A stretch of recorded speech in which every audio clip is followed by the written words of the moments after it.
So the fall turnover is a real thing, and it can be really tough. You know, we get these cold nights, and you know, the water's been warm and things like that, and that lake will flip pretty quick, and it can really mess up the fishing for a couple days. You'll see, you know, the bubbles coming off the bottom. You'll see the gunk floating to the top in a lot of the shallower, weedy lakes.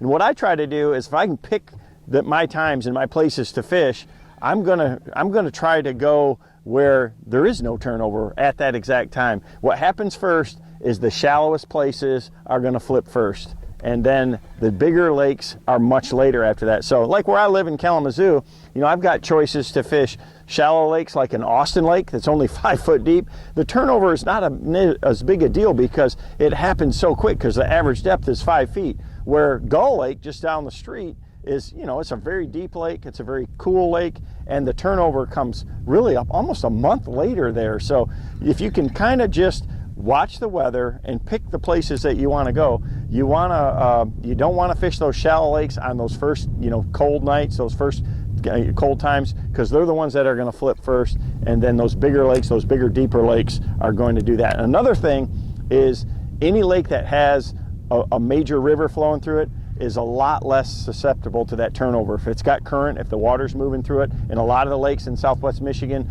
are connected by rivers, and that we get a lot of rain typically in the fall, and that'll really help negate the effects of the turnover also. So just kind of think about the lake, the weather that you're having, and try to make a good choice during that time frame.